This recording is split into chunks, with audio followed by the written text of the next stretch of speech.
Hello again. By the way, those in the back that are standing or on the floor, there's lots of chairs here in front. Please, you're welcome to come and sit. Just come. See, I can't see very well. Just come up and there's lots of seats. Thank you. ¿Cómo están? Bien? You ready? You ready for the keynote?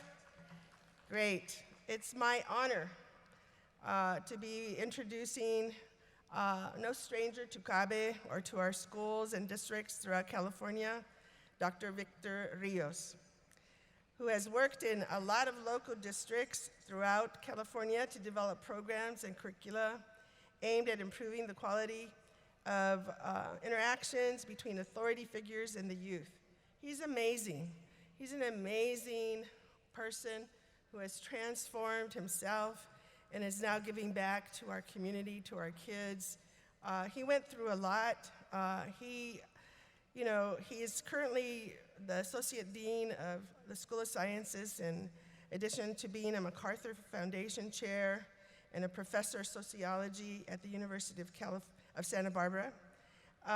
He received his PhD from University of California, Berkeley in 2005. He's the author of several books, including My Teacher Believes in Me, which resonates with us, ¿verdad? A guide, the Educator's Guide to At-Promise Kids, Street Life, Poverty Gangs, and a PhD. He did a TED Talk that was titled Help for Kids the Education System Ignores, which garnered him 1.7 million views. He is the subject of the documentary film, The Pushouts, airing on national TV, PBS, 2019 and 2022. He was a forgotten kid who had a teacher that made a difference. And that's who we represent. We are teachers. We make a difference every day to our kids, whether we're tired, whether we're in a bad mood, or whether we have joys in our heart. And mostly, I hope we have joy in our heart. And I want to welcome Dr. Victor Rios. Es mi colega, es mi hermano, and I just love him. And the title of his talk today is Mastering Más Bloom, the Power of Emotional Support and High Expectations and Elevating Multilingual Minds. Please join me in welcoming and opening your hearts to Dr. Victor Rios. Wow. Buenos dias. Hey, good morning. Overcapacity, filled the hall. It reminds me of all of my primas quinceañeras. Yeah, so it's like lots of familia. It's beautiful to see all this beautiful familia here. I want to start with a question. And the question is, and just raise your hand if it's yes for you. At any given point in your life, whether you're itty-bitty or a child, adolescent, college, and young professional, I think all of you in here are young professionals, stage, and but I want to say that I want to know if you've ever felt hopeless. Raise your hand and tell me. Have you ever felt hopeless in your life? Yeah, a good number of you, hopeless. I think if we boil everything we're doing here, all these beautiful colors, all the workshops, all the beautiful speakers, all the beautiful conversations, pláticas, we boil it down to one thing for me, what it means in this beautiful conference with this theme of coming together, weaving our tapestry of multiculturalism, multilingualism. It becomes about bringing hope to those students who have felt hopeless in the past or continue to feel hopeless today. So in many ways, educators, you are hope sparkers. My journey, first 20 years of my life, I was hopeless. I felt hopeless. It starts under a tree. I'm a little toddler, hanging out with my carnal, my older brother. I don't know if you have older siblings, but they could be mean. And he would always, punch me in the right place where I couldn't breathe. And but he also took care of me. My mom, she would have to go to work and lock the door from the outside for 10 hours a day. And somehow this 7-year-old boy, for 10 hours a day, took care of this 3-year-old boy. Fed him, entertained him, make sure he didn't fall off of that second story window, the big one, right above the liquor store on the big avenue. And that was curioso, metiche. So I would always put my head out and see who was fighting in front of the liquor store. Somehow my brother made sure I didn't fall out of that window. And you see, you have a lot of children, young people that you educate that are having to be providers for their familias.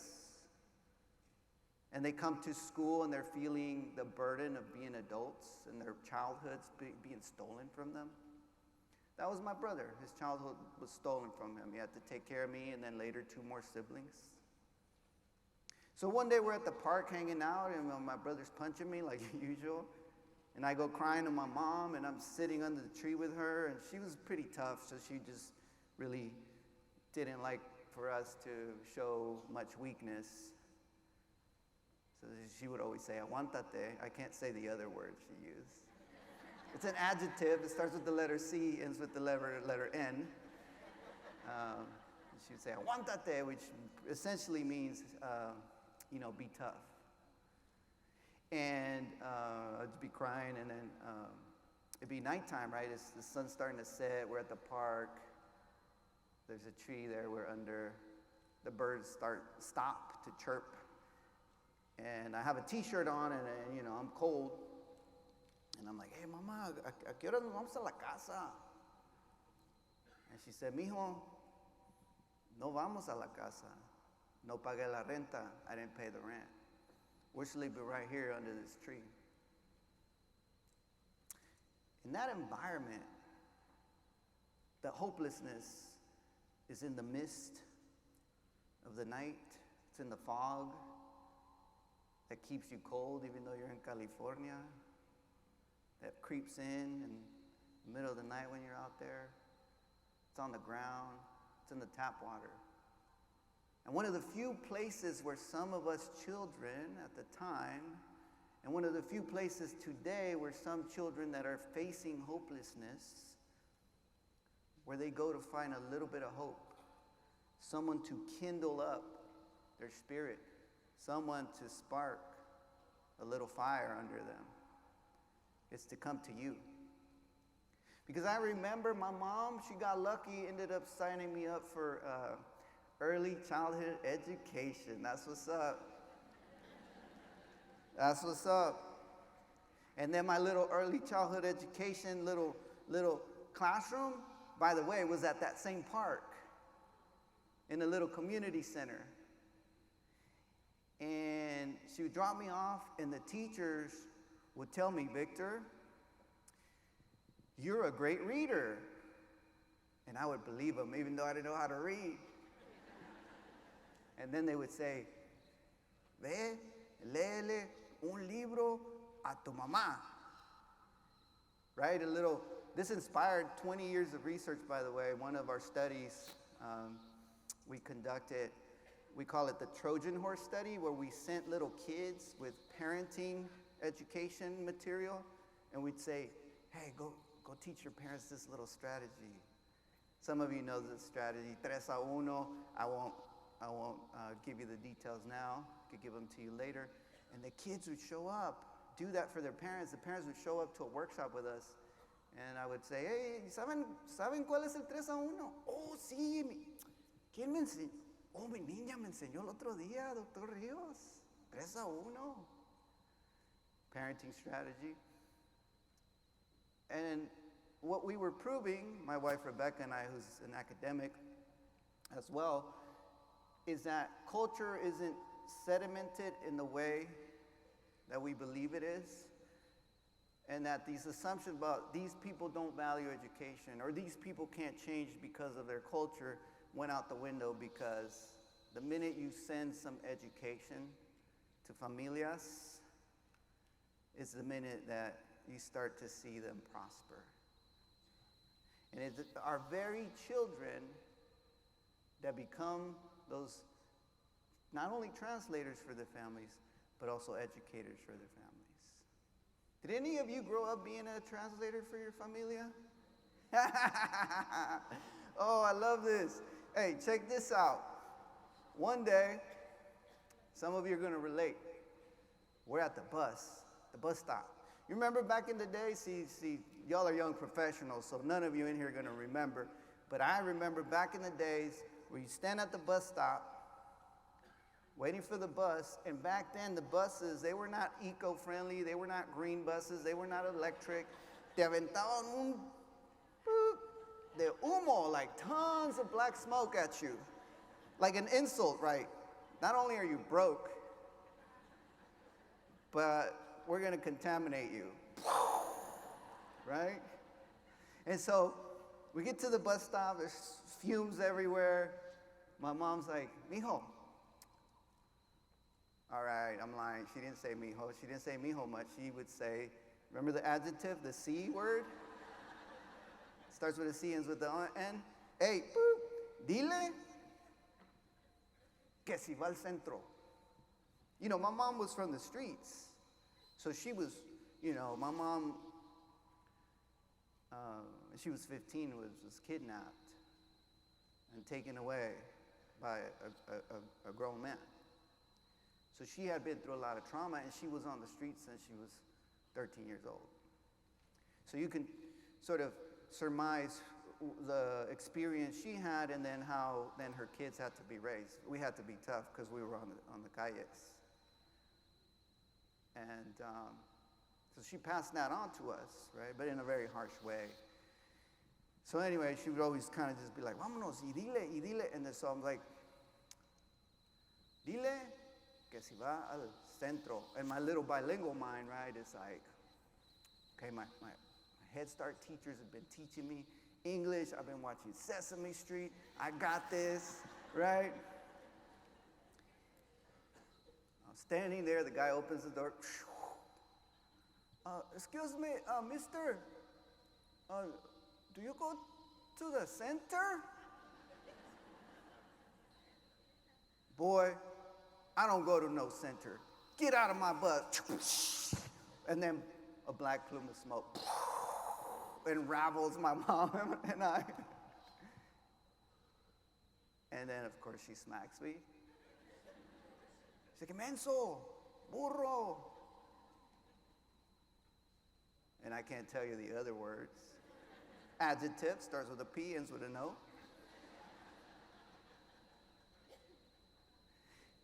Fascinating how in some languages, including Spanish, there's so many more ways to tell someone they're dumb. And there's different manifestations. It's like Pokemon. There's like the little menso, the mencito, like Pokemon. There's like a little Charmander. And then a little Charmeleon evolution, menso. And then like a Charizard, like a higher of the dragon, like a mensote. So she calls me all that. And she goes, no sabes decir el centro. Sí, es el center. We finally figured out that centro is downtown. The burden that the toll it takes on our soul to be translators for our people, our culture, our community. That's one way to look at it. But for too long, we have been told as multilingual learners that our between and betwixt world and those worlds that we come from are deficits. They're negative. They're negative experiences. It's negative to have what you come with, so just adopt what we have to offer you. And for too long have we been stigmatized and told that that is no good for us, when in reality, it is time for us to start making sure that the system, educators, other adults, treat our children with the dignity and respect that their cultures and their languages bring. That's right.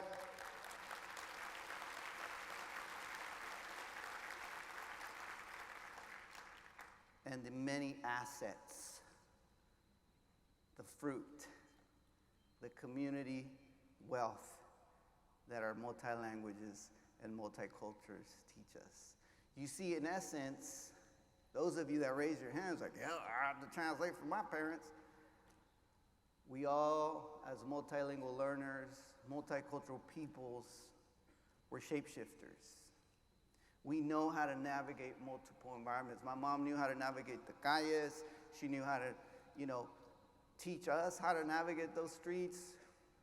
And she learned how to navigate in a new country. And we learned how to shapeshift or code switch from 1 minute talking that formal language in English to our educators who were not putting up with us speaking Spanish. And the next minute, hablándole en español un poquito mucho, pero hablándole español a la raza, ¿no?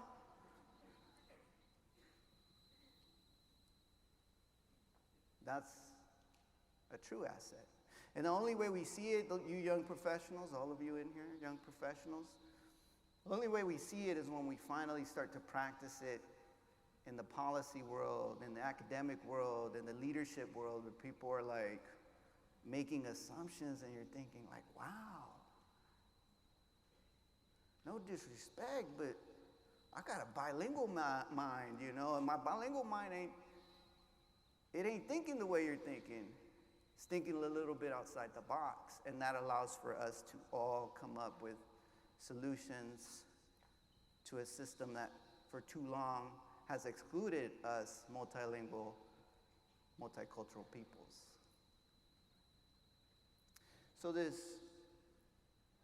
engagement with teachers early on is what led me to have a curiosity for learning.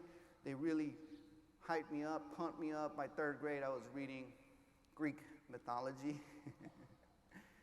And I was a little barrio nerd, I would go to the library, check out 10 Greek mythology books, cross that big avenue with the semi-trucks.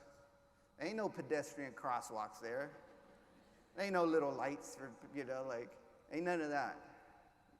10 books, going to the stairs, drug dealers on the top of the stairs, beating people up, and I'm reading Greek mythology. I'm reading about people like entities, deities like Proteus. He was a shapeshifter, Proteus. You put him among rocks, he turned into a rock. You put him among water, he turned into water. I wanted to be Proteus, but little did I realize I already was proteinistic. And so too are your students. That's right. And so to bring out that notion that our students are proteinistic, they are little shapeshifters, and that they come to the classroom already with not just survival skills, but also skills to thrive in our society. And instead of rejecting that identity of theirs, we celebrate it. On the walls, we plaster what their familias, their families say to them to encourage them in all the languages. Échale ganas, ponte las pilas. Backstage, that's what people were telling me right now. And I almost teared up, because no one else at no other conference tells me that. Only at CABE. Only at CABE. And the homie back there, el presidente, he said, échale ganas, Dr. Rios. Don't make me look bad. But then something happens in third grade. I got into a conflict with my teacher. It's a long story, but she thought I was wanting to be a thug. And I needed glasses. But it's the same facial expression for me.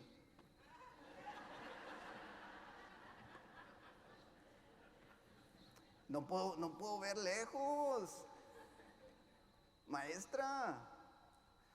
She called me a wannabe, kicked me out. So anyway, that messed me up to the point where, because then principal yelled at me for not looking at him in the eyes. My mom came to pick me up. She worked at Sizzlers at the time.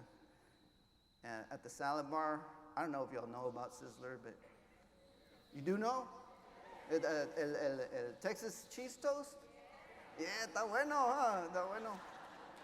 So, you notice they don't put it at the salad bar. You have to special order it, huh? Because all those chemicals you can't really put, never mind. It tastes so good though. But you know, my mom was cleaning up the salad bar. And you know how people get down at the salad bar? Lechuga and the frijoles rojos, the kidney beans, and ranch dressing on the fruit.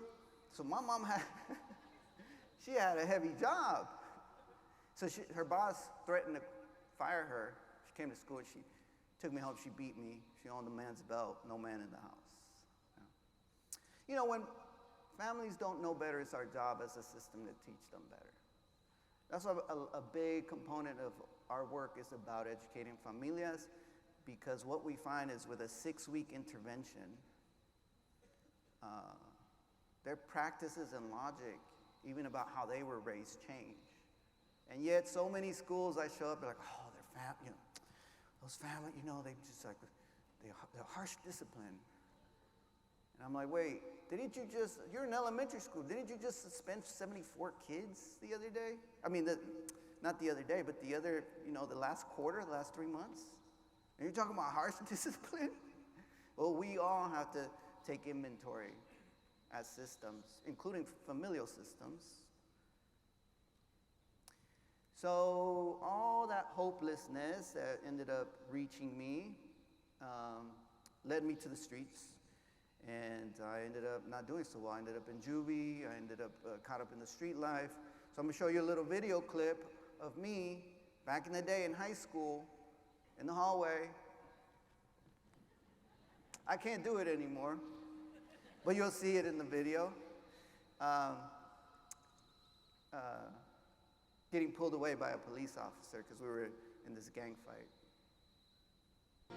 Now, another in our series on the nation's high school dropout crisis. Tonight, one man's journey from gang member and dropout to professor, and his efforts to keep other young men from making his mistakes. Ray Suarez has our American graduate story.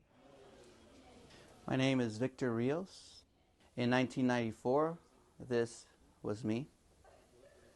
I was introduced to the nation in a Frontline documentary. I was a gang member, a juvenile delinquent, and a high school dropout.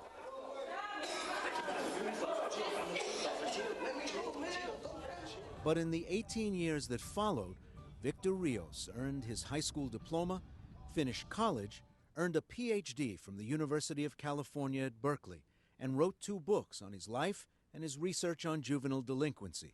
He now teaches sociology at UC Santa Barbara and helps at-risk youth navigate the perils of adolescence. I'm sure you're closer to some people than others.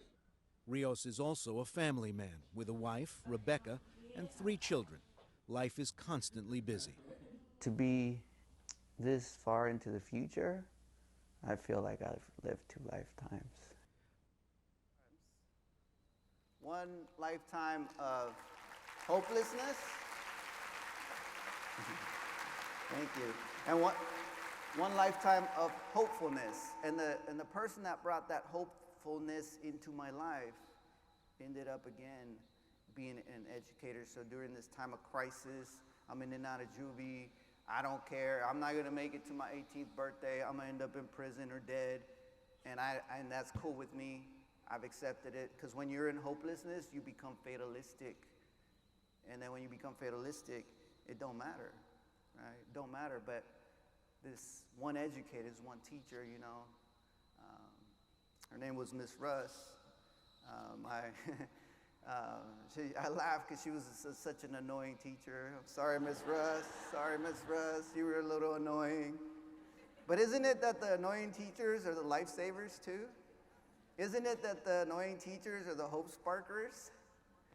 She was so annoying. She was all up in my business.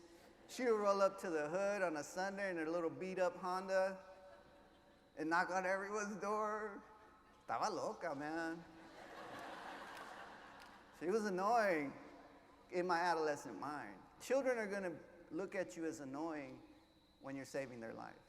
Children will look at you as annoying when you're sparking hope. Children will tell you you are annoying when you are transforming their entire existence in this world, creating a future of prosperity. And so you just keep being relentlessly annoying.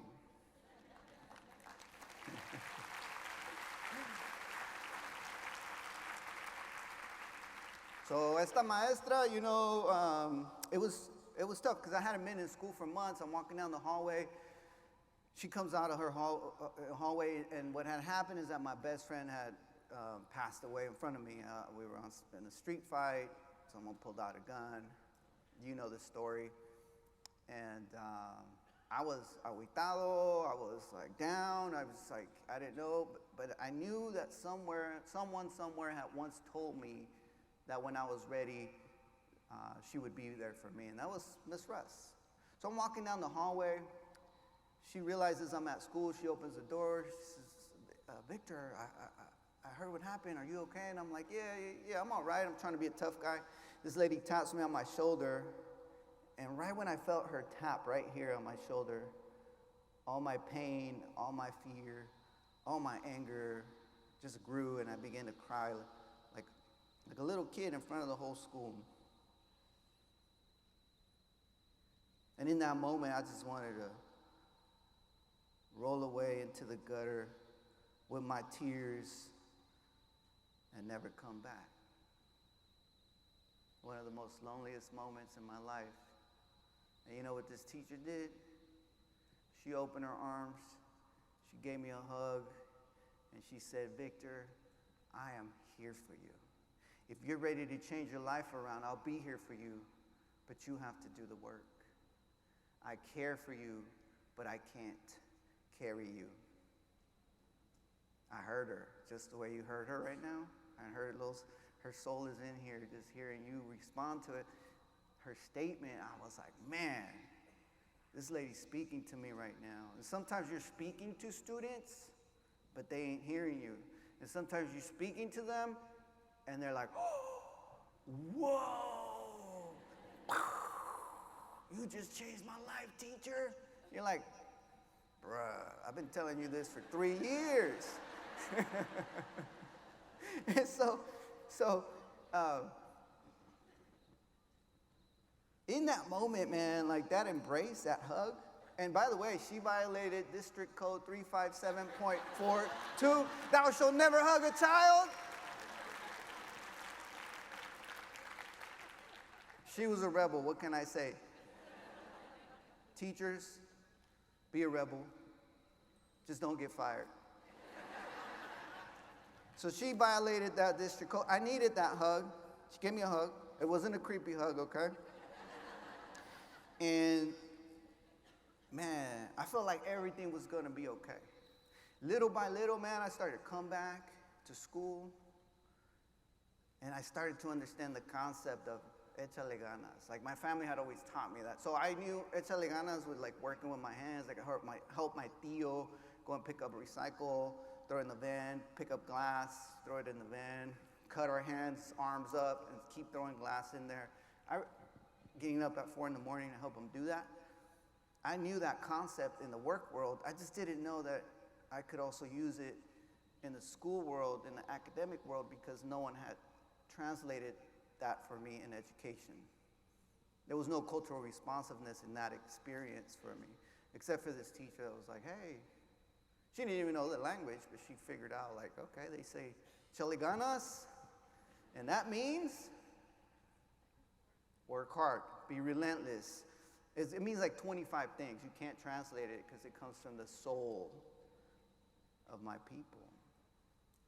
But we know what it means. You feel it. You don't hear it. You feel it. And so with her help, le eché ganas, started catching up with my credits, started to get along with other teachers. And even though I was behind 2 entire semesters, 1 full year, 0.9 GPA at the time. I'm proud to tell you that I graduated from high school on time and with my class because of this lady.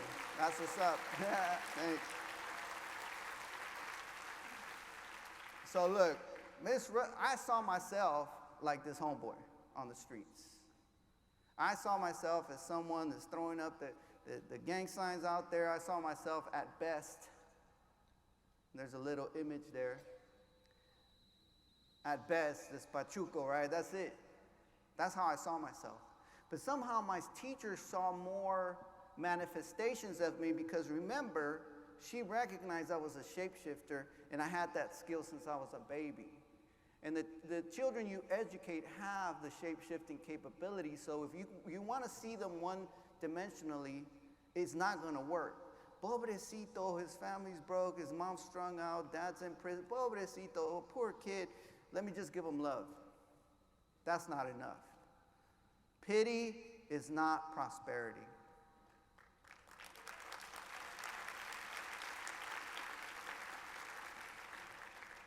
She didn't see me, she saw me differently.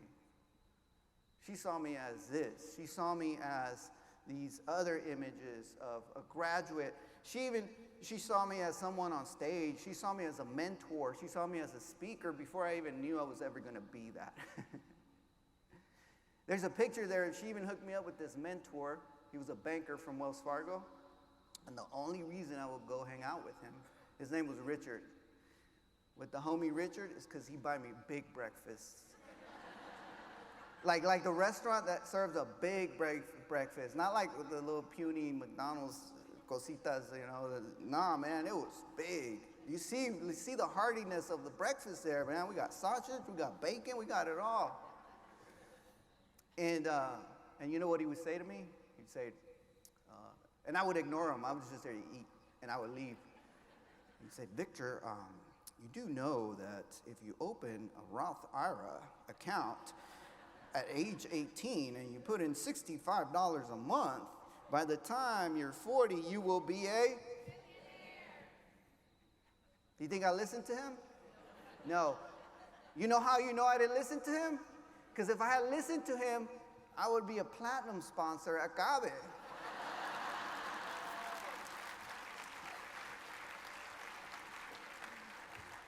I think I'm like cast iron or, you know, one of the, chrome sponsor. And that's okay. I will one day be there. But he, I should have listened to him. But you know, what I'm trying to say is when you mentor kids, they might ignore you. When you provide them opportunities, they might ignore you. When you give them exposure, they might say, Chale, I don't like this. I don't like that guy. I just eat his breakfast. And you're like, oh, that's so disrespectful. But check this out. Richard was the first dude I ever hung out with that wore a suit. I'm like, man, we had breakfast, homie. Why are you wearing a suit and tie? But he taught me why. It's because if you want to do business and be about business, you got to look business.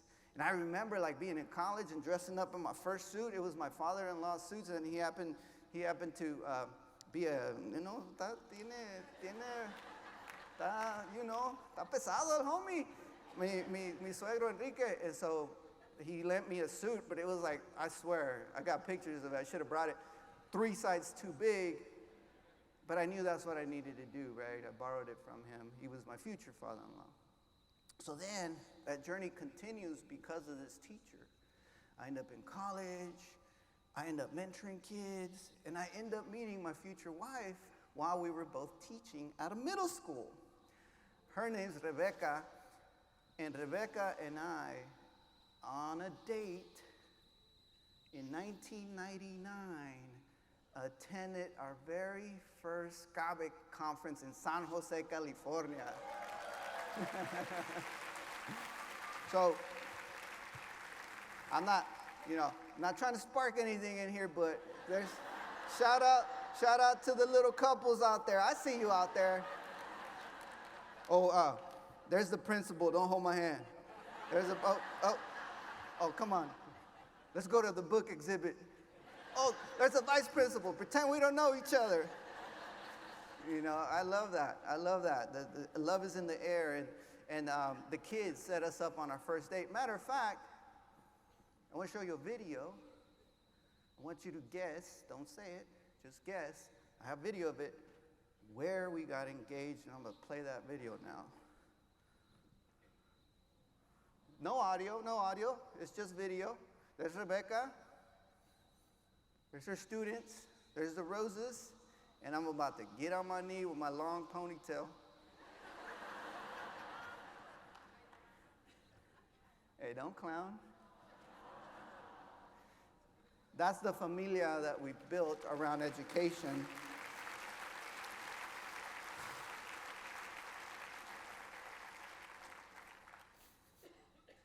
You know, it's thanks to the legacy of the people that have had to work so hard for us to have a stage. People that have come before us that never got a chance to get on a mic. And they were brilliant educators. And all because of the color of their skin or the language they spoke. It's cool to advocate multilingualism right now, but could you have advocated in 1999? Woo! There weren't 7,000 people at that conference, I'll tell you right now. And so this talk is dedicated to those pioneers, the giants whose shoulders we stand on, who we're lucky to have some of them here. The veteranos, veteranas, the triple OGs in the audience have been at it 30, 40, 50 years. Even when it wasn't cool to talk about our children being multilingual, multicultural. Yo, we're doing it. So shout out to you.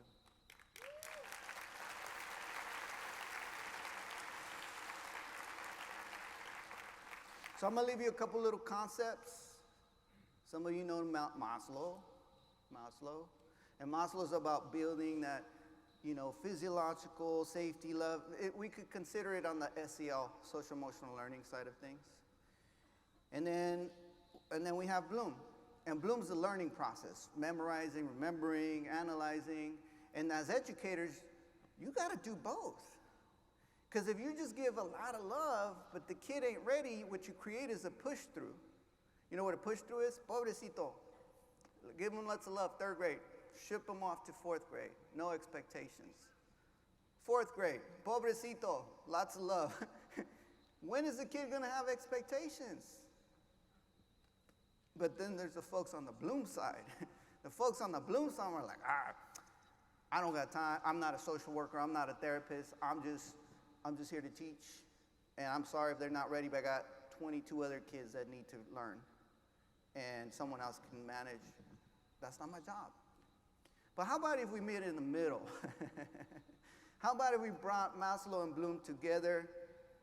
This is what I call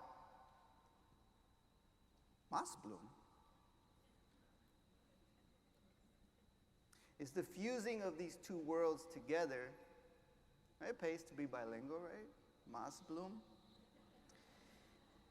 The high rigor, high expectations with the social emotional support. So if you see yourself as an educator on this side or your colleagues are on this side, invite them over this way. You see yourself over here, take inventory, invite yourself over this way, right? And that's where prosperity lives for our students. So what does it take to be a Mas Bloomer? We have a lot of resources on this, free resources on this page. So go ahead, if you can't scan it, it's okay. You can visit my website later on. You could also come to the booth. And so I'm gonna, don't get mad at me, but I'm gonna skip through this scan right now. If you can't scan it, it's okay. We'll see you at the booth later on. And that's right after this. So we'll see you there later on. So what does it take to be a Mas Bloomer? We have to establish an ecosystem of cariño, and I understand that my great mentor, incredible speaker, Consuelo Castillo-Cakebush,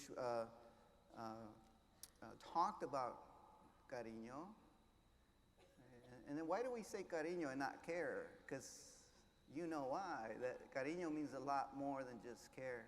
It means embrace, feeling of home, sense of belonging. And if I were to quantify it and come and do some Likert scale measures of your little kids, maybe if I did a little equity audit at your school and I asked little kids and focus groups if they felt belonging, if they felt like my people like me belong here, my culture is valued here, would they give me all fives, high scores, or would they be in the middle? And if I asked their families, and even your teachers and your staff, your custodians, what would they say? So we have to create these ecosystems of cariño. What do they look like? Ecosystems of cariño. A teacher-driven school model, I'm always about leading from the middle, not the top. Creates a consistent environment where every student feels deeply cared for, embraced, and understood. Staff members engage in sharing their own stories and learning the unique backgrounds and aspirations of each student. This approach transforms schools into nurturing spaces where any student is empowered to embrace their identity and pursue their life goals with confidence, knowing someone at school has their back. If you take anything with you, it's just like, hey, school community, can we make every child report to us that they feel like we got their back? That's our goal. And if that's what you take with you, that's amazing. We have a sheet you could download, and as a school community, you fill it out. In an ecosystem of cariño, what are students feeling? What are you hearing people saying? You get the point there. So we have to praise the assets of multilingual learners and set clear, achievable goals and high expectations. This is the Bloom part of Mas Bloom, right? Like, hey, I love you, I cherish you, you're incredible. I see you're struggling, I see your dad's doing time right now. I got your back. Now come on. I also believe that you're gonna make it far in life. And I'm gonna hold you to it. That's the high accountability side. So that responsibility is I care for you, but I can't carry you. And you gotta talk to folks from familial culture in a familial cultural way. Take inventory. What percentage of our kids come from familial culture at our school? 82%. So why are we talking to them like they come from an individualistic culture? Go to college, somewhere far, nice college, get a job somewhere far, buy a house somewhere far, never come back. Pfft, you crazy. Oh, go to college to support your loved ones and empower your community. That's how you speak to someone from a familial culture. The final concept I'll leave you with here is educator-projected self-actualization. I'll give you a clear example, right? Project for your students at all times. You're gonna be this. I see you becoming this. I expect you to be this in life, right? All positive things. One thing my teacher would always say is, Victor, I know one day you'll meet presidents. I mean, that's loca, man. I wrote a book. My first academic book got me to the White House. They flew me there. I get to the White House. They sit me in the Eisenhower building adjacent to the White House and the Oval Office. I never felt so important in my life. 20 domestic policy council people are taking notes as I'm talking. I stop talking. They stop taking notes. I start talking. They're taking notes again. Not even my college students do that. And I come from a familial culture, so like you give me one ticket for one person, I'm bringing the whole familia. So there's my son Marco eating cotton candy, crashing the party at the White House after. And then at the time, it was President Obama was the president, so there's Marco throwing up a peace sign. And President Obama comes up to the crowd, shakes our hands, thanks me for my work, whatever. And then someone had whispered, staffer had whispered, that's Victor Rios, he wrote a book. Oh, thank you for your work. I took it, I'll take it any day. Shook my hand, I had Marco in my arm like this. He looks at Marco, he holds his hand up, and he says to Marco, give me 5, don't leave me hanging. And I got a picture of them high-fiving each other.